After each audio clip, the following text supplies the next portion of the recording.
इसके बाद में स्वराज की अवधारणा के बाद में तिलक में जो अगला टॉपिक है आपके वो है तिलक के जो साधन थे स्वदेशी, राष्ट्रीय शिक्षा और बहिष्कार की नीति। कि स्वदेशी सामान का उपयोग किया जाए, जो चीजें अपने देश में निर्मित है उन्हीं चीजों को काम में लिया जाए भारतीयों के द्वारा। और बहिष्कार, इसका तात्पर्य है कि जो चीजें विदेशों से आती हैं या अंग्रेजों के द्वारा जो चीजें बना के बेची जाती हैं उनका बहिष्कार किया जाए, विदेशी सामान का बहिष्कार किया जाए। न केवल विदेशी सामान का बल्कि विदेशी शिक्षा प्रणाली का भी बहिष्कार किया जाए, ऐसा बाल गंगाधर तिलक का मानना था। स्वदेशी,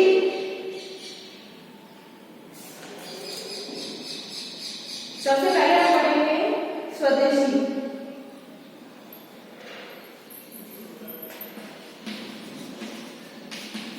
स्वदेशी से तिलक का तात्पर्य था अपने देश की शिक्षा, अपने देश का सामान,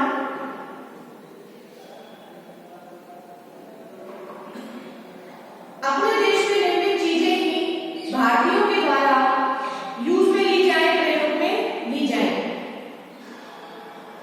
तिलक स्वयं भी अपने हाथ से काते हुए सूत से अपने ही घर में जो स्वदेशी कर्जे से बने हुए वस्त्रों का उपयोग करते थे। वे उन्हीं मोटे वस्त्रों को पहनकर अदालत में जाते थे और कहा जाता था कि साम्राज्ञी विक्टोरिया के दरबार में भी वो उन्हीं वस्त्रों में गए थे। तिलक स्वयं मन से, वचन से और कर्म से स्वदेशी थे। तिलक स्वयं मनसा, वाचा, कर्मणा स्वदेशी थे।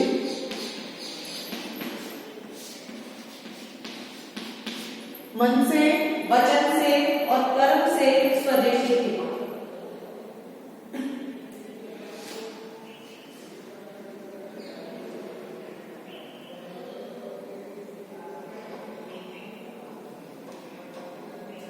उन्होंने स्वदेशी वस्तु प्रचारणी सभा के मुख्यालय के रूप में सरकारी भंडार खोले।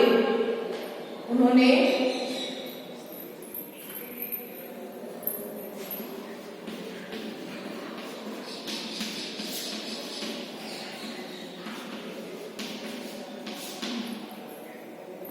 स्वदेशी वस्तु प्रचारणी सभा के सहकारी यानी सरकारी जो है वो भंडार खोले।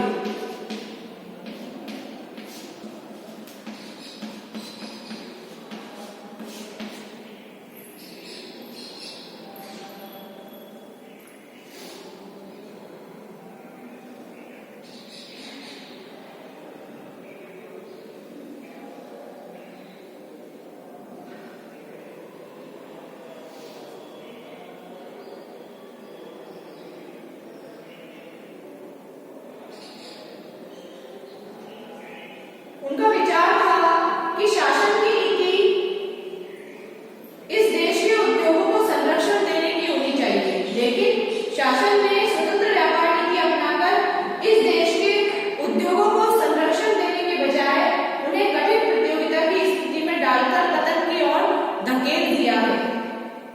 तिलक ने जो स्वदेशी आंदोलन को आत्मविश्वास, आत्म सहायता और आत्मसम्मान का आंदोलन कहा था, तिलक ने, बाल गंगाधर तिलक ने स्वदेशी आंदोलन को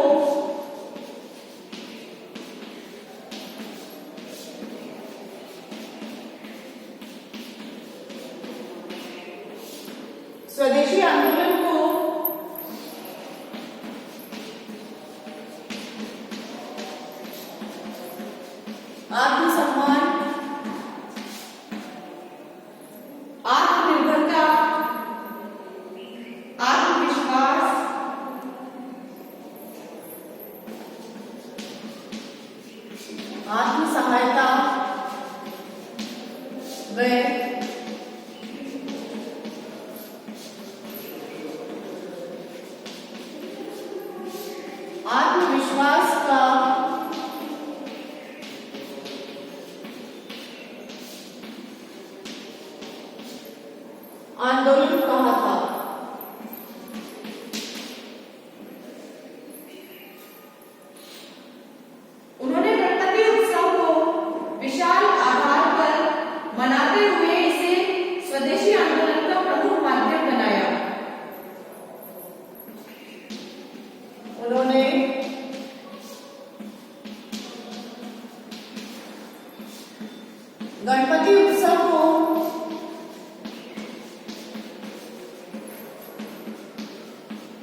विशाल आधार पर मनाते हुए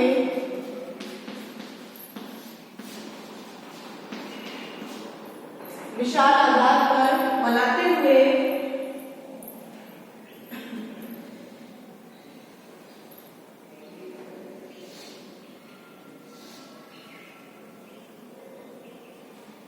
इसे स्वदेशी आंदोलन का प्रमुख माध्यम बनाया।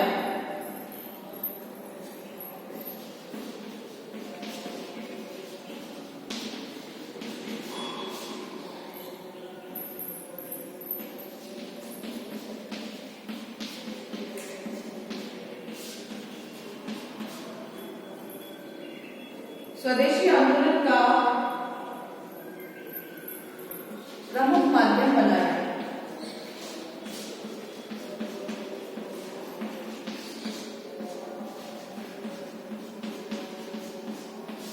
तो इस तरह से स्वदेशी को बाल गंगाधर तिलक ने बहुत महत्व दिया।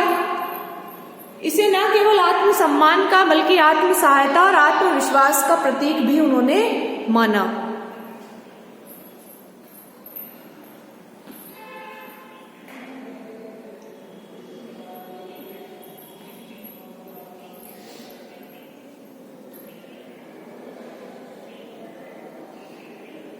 तिलक ने केसरी में लिखा था कि विदेशी वस्तु इस देश में नहीं आनी चाहिए। केवल वही वस्तुएं जो यहाँ उत्पन्न होती है या निर्मित होती है वही खरीदी जानी चाहिए और इस्तेमाल की जानी चाहिए। हमें केवल वही कपड़ा प्रयोग में करना चाहिए जो हमारे यहाँ बनाया जाता है, चाहे वह कितना भी मोटा क्यों ना हो, क्योंकि खादी का कपड़ा जो होता था वो मोटा होता था। इसलिए तिलक ने कहा है कि चाहे हमारा कपड़ा कैसा भी हो हमें वही पहनना है।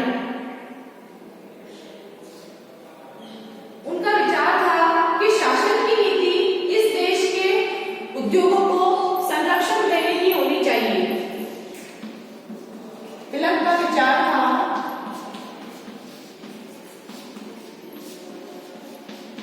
कि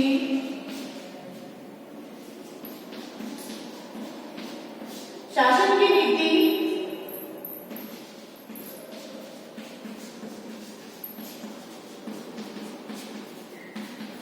इस देश के उद्योगों को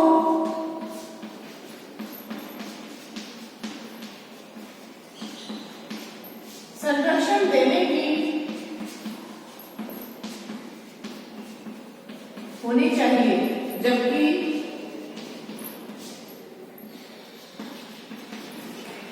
शासन ने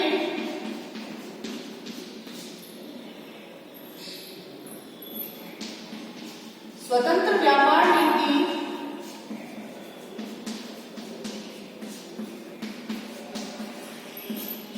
अपनाकर इस देश के उद्योगों को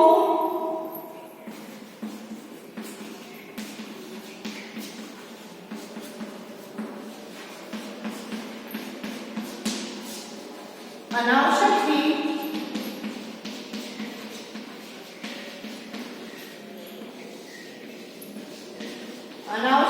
एक प्रतियोगिता में, औद्योगिक प्रतियोगिता में धकेल दिया।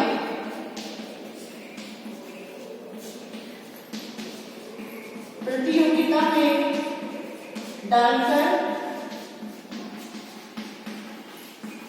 पतन की ओर धकेल दिया।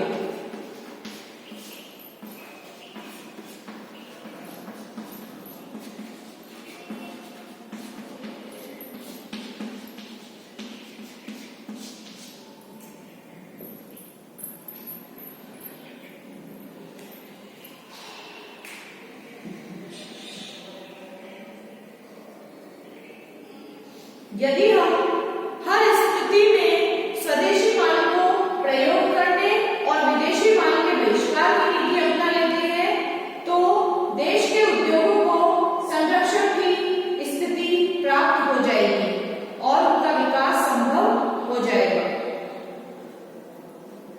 यदि हम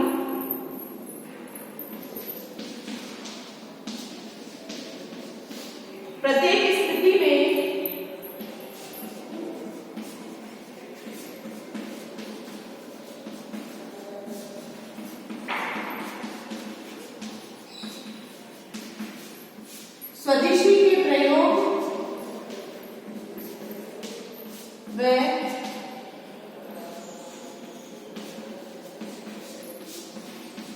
विदेशी माल के बहिष्कार की नीति को अपना लेते हैं,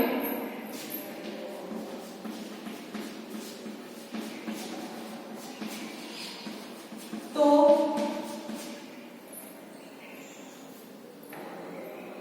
इस देश के उद्योगों को संरक्षण की स्थिति प्राप्त हो जाएगी।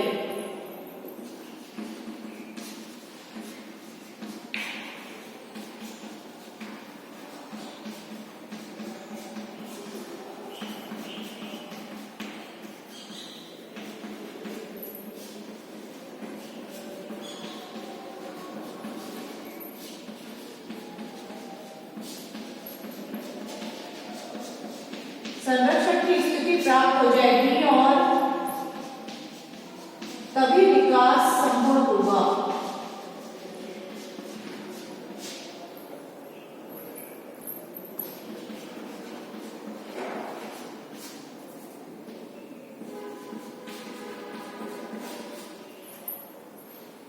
तभी विकास संभव होगा।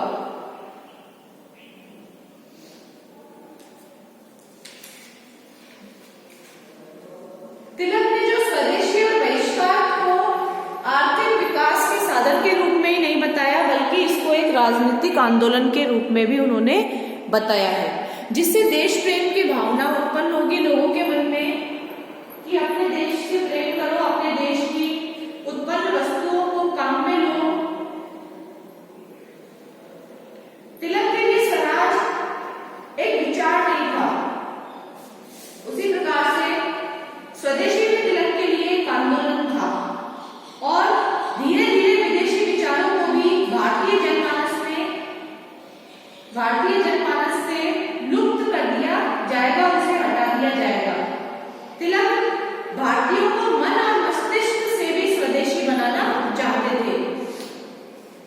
इस प्रकार से उनमें स्वाधीनता की भावना बढ़ने का उन्होंने अथक प्रयास भी किया था।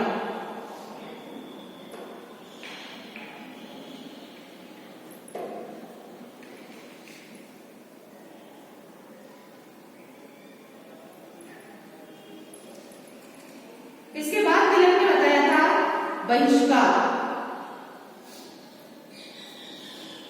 नोट कर लीजिए आप इसे।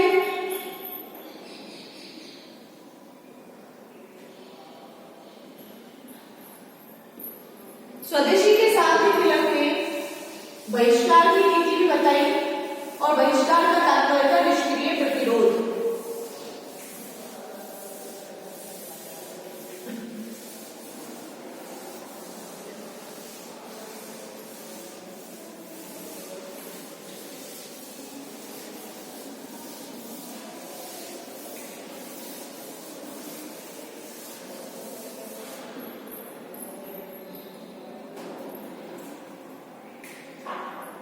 बहिष्कार एक राजनीतिक शस्त्र, निष्क्रिय प्रतिरोध।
बहिष्कार का तात्पर्य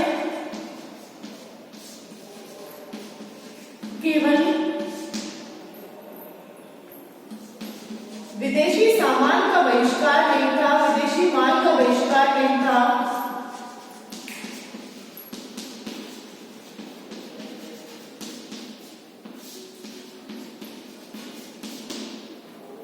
बहिष्कार नहीं था। वे तो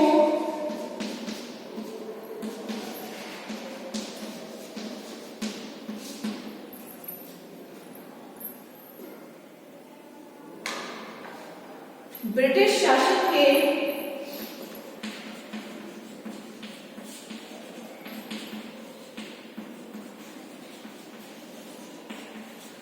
बहिष्कार के रूप में इसे अपनाना चाहते थे।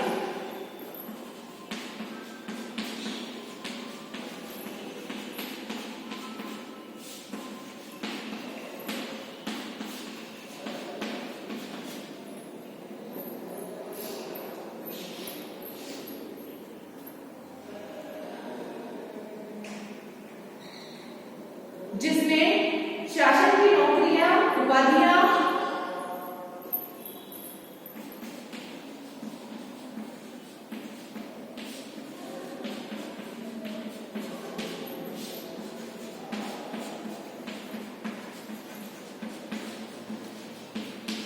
शासन की नौकरियों, उपाधियों,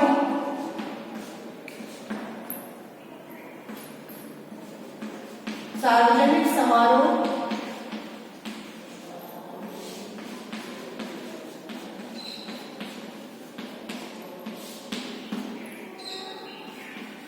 सरकारी अदालतों,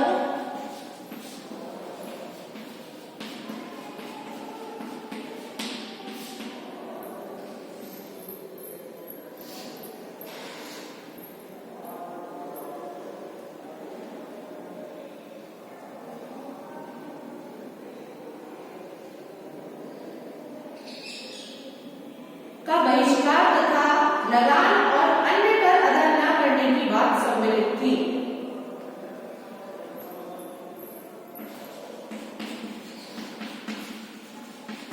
बहिष्कार,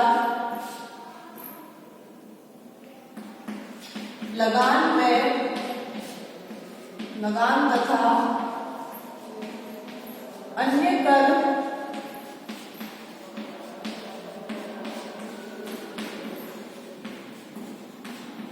अदा न करने की बात सम्मिलित थी कि न केवल शासन की नौकरियां बल्कि सार्वजनिक समारोह, अदालतों, शिक्षा संस्थानों सभी का बहिष्कार करना आवश्यक होगा, शासन का ही बहिष्कार करना होगा।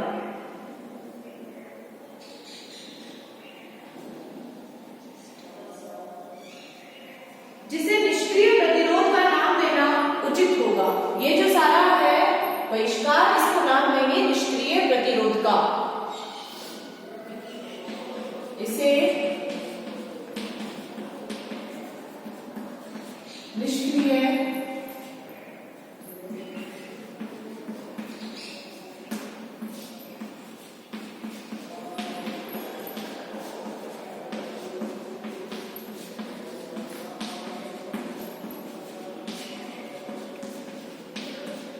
निष्क्रिय प्रतिरोध का नाम देना ही ठीक होगा।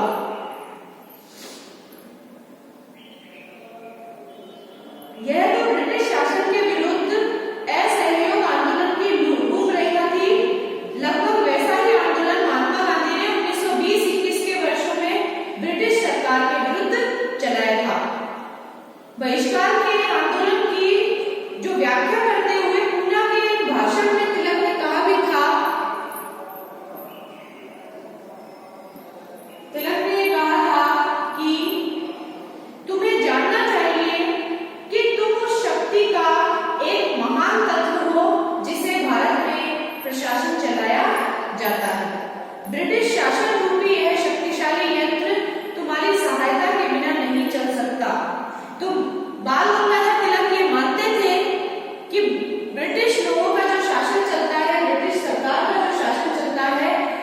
भारतीयों के बिना नहीं चलाया जा सकता, भारतीयों की सहायता के बिना नहीं चलाया जा सकता था। अपनी इस दलित और उपेक्षित अवस्था में भी तुम्हें अपनी शक्ति की चेतना होनी चाहिए। यदि तुम चाहो तो प्रशासन को असंभव बना दो। वही डाक और तार का प्रबंध करते हो तुम, और तुम ही भूमि का बंदोबस्त करते हो, कर वसूल करते हो। वास्तव में प्रशासन के लिए सारे काम भारतीय ही करते हैं। यद्यपि अधीनता की स्थिति में काम सारे हम ही करते हैं, भारतीय ही करते हैं, लेकिन गुलामी की तरह अधीन होकर के हम कार्य करते हैं, ना कि हम शासन की तरह कार्य करते हैं, अपने प्रशासन को करने के लिए कार्य को करते हैं। तिलक कहते हैं कि तुम्हें विचार करना चाहिए कि क्या तुम इस प्रकार के कार्य की अपेक्षा अपने राष्ट्र के लिए कोई और अधिक उपयोगी कार्य नहीं कर सकते। और उन्होंने एक भाषण में कहा भी था कि यदि तुम में सक्रिय प्रतिरोध की शक्ति नहीं है तो क्या तुम में आत्मत्याग और आत्मसंयम की इतनी शक्ति भी नहीं है कि तुम अपने ऊपर ही शासन करने में विदेशी सरकार की सहायता कर रहे हो। और यही बहिष्कार है, यही हमारे कहने का आशय है कि बहिष्कार एक राजनीतिक शस्त्र है।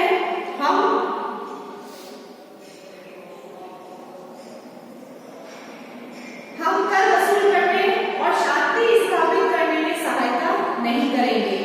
हम न्याय प्रशासन के संचालन में मदद नहीं करेंगे, ऐसा बाल गंगाधर तिलक का कहना था। क्योंकि बाल गंगाधर तिलक ये मानते थे कि ब्रिटिश शासन जो भी कार्य कर रहा है उसमें सहायता जो की जा रही है वो भारतीयों के द्वारा ही की जा रही है। यदि भारतीय सहायता करने से मना कर देंगे तो ब्रिटिश शासन नहीं कर पाएगा। क्योंकि ब्रिटिश लोगों को जो भूमि दी जाती है वो भी भारत की ही दी जाती है, जो वर्कर्स दिए जाते हैं कार्य करने के लिए वो भी दिए जाते हैं। मैंने देखी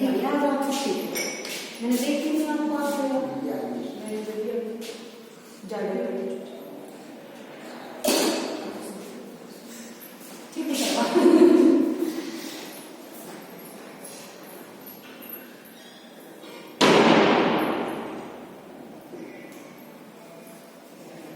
तो इस तरह से तिलक ये चाहते थे कि वास्तव में लोगों को बहिष्कार का मार्ग और इसका राजनीतिक स्वरूप दिखाकर वे स्वराज का मार्ग प्रशस्त करना चाहते थे। तिलक ये चाहते थे कि लोग स्वदेशी को अपनाएं और बहिष्कार को करेंगे, तभी उनके मन में अपने देश के लिए स्वराज का मार्ग उत्पन्न हो सकता है।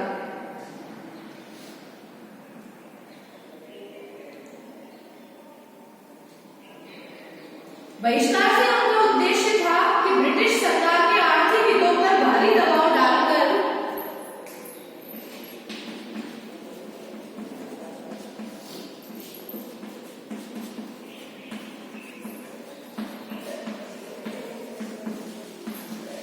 उनका उद्देश्य ब्रिटिश सरकार पर भारी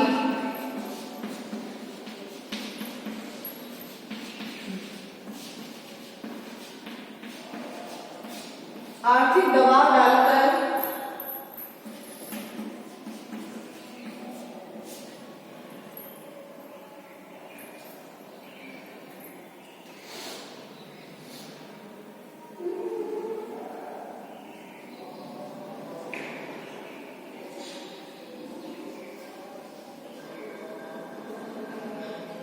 उन्हें अपनी मांगे मानने के लिए विवश कर दिया जाए।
व्यापक आंदोलन के रूप में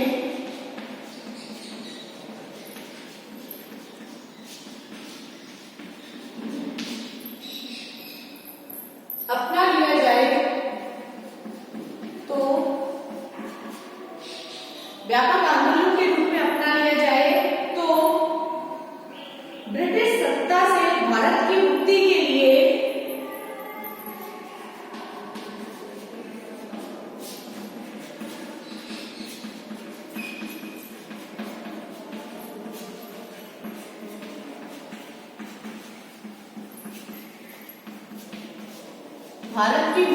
लिए अस्त्र शस्त्रों की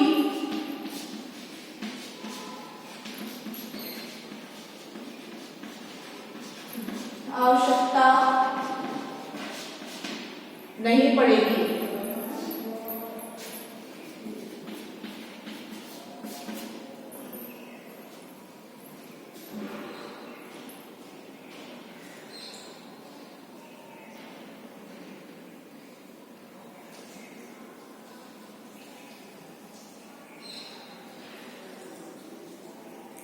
हमारे पास बहिष्कार के रूप में एक अधिक प्रभावशाली अस्त्र है।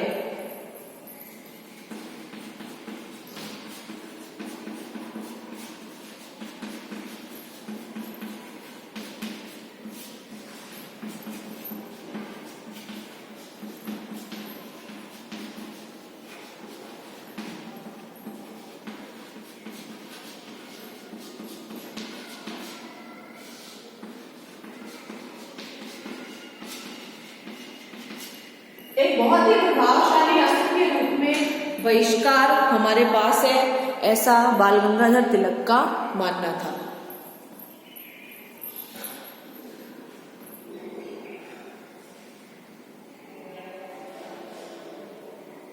और वास्तव में तिलक जो है बहिष्कार का मार्ग अपना करके कहीं ना कहीं स्वदेशी का मार्ग प्रशस्त करना चाहते थे।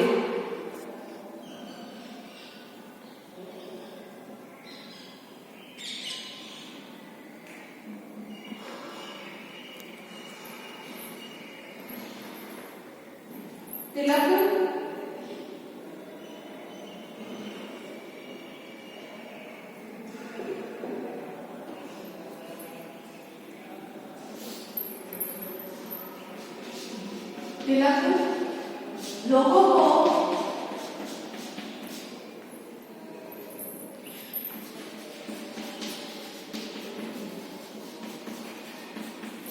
बहिष्कार का मार्ग दिखाकर व इसका राजनीतिक स्वरूप बताकर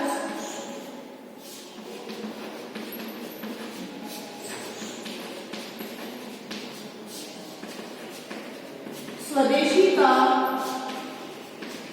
मार्ग प्रशस्त यानी मजबूत करना चाहते थे।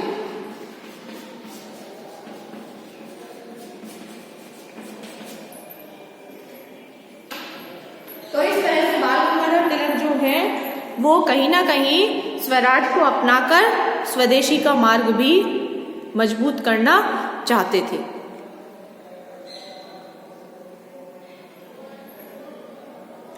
नोट कर लीजिए आप इसे, बहिष्कार की नीति है ये। एक राजनीतिक शस्त्र के रूप में बाल गंगाधर तिलक ने भारतीयों को इसे अपनाने के लिए कहा।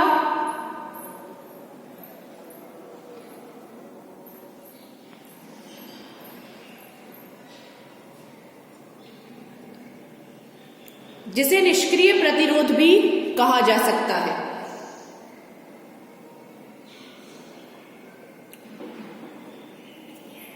और इस तरह से प्रतिरोध दिखा करके हम विदेशी शासन के पैर उखाड़ सकते हैं भारत के अंदर, ऐसा बाल गंगाधर तिलक का मानना था।